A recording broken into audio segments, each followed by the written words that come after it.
बहुत समय पहले की बात है। एक छोटे से गांव के किनारे एक घना जंगल था।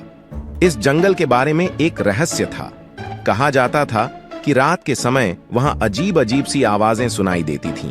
गांव के लोग डरते थे और अंधेरा होते ही अपने घरों में बंद हो जाते थे।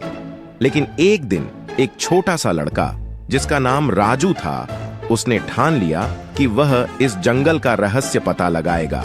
राजू बहुत साहसी था। वह अपने दोस्तों को लेकर जंगल की ओर निकल पड़ा।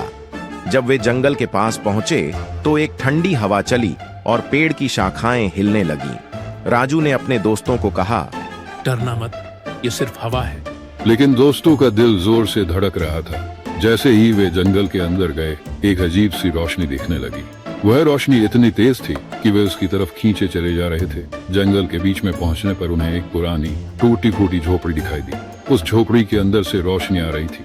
राजू ने धीमे से दरवाजा खोला तो उसे एक बूढ़ा आदमी दिखाई दिया जो वहां बैठा हुआ कुछ मंत्र पढ़ रहा था। आओ बेटे, मैं तुम्हारा ही इंतजार कर रहा था। मेरा इंतजार, लेकिन आप मुझे कैसे जानते हैं? उसने पूछा। बाबा ने राजू को पास बुलाया और कहा, मैं इस जंगल का रक्षक हूँ। बहुत सालों से इस जंगल की रक्षा कर रहा हूँ। ये जंगल जादुई है, लेकिन बहुत कम लोग इसकी सच्चाई जानते हैं।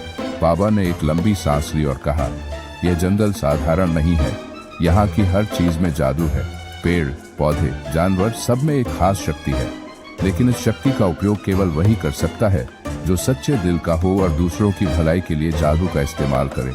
राजू की जिज्ञासा और बढ़ गई। क्या सच्चाई है बाबा? उसने उत्सुकता से पूछा। राजू ने ध्यान से सुना। बाबा ने फिर कहा, लेकिन कुछ लोग इस शक्ति का दुरुपयोग करना चाहते थे, इसलिए मैंने इस जंगल को सबके लिए बंद कर दिया। मैंने इसे इस तरह बनाया कि जो भी लालच या बुरे इरादे से यहाँ आएगा, उसे डरावनी आवाजें सुनाई देंगी और वह यहाँ से भाग जाएगा।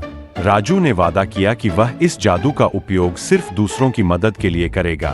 बाबा ने उसे एक जादुई पेंडेंट दिया और कहा, जब भी तुम्हें इसकी जरूरत हो, इसे पकड़कर मेरा नाम लेना। मैं तुम्हारी मदद के लिए आ जाऊंगा। राजू ने वह पेंडेंट अपने गले में पहना और बाबा का आशीर्वाद लेकर गांव की ओर लौट पड़ा। अगली सुबह जब गांव के लोग जागे तो उन्होंने देखा कि राजू के साथ कुछ अजीब सा बदलाव हो गया है। वह और भी चतुर और बुद्धिमान हो गया था।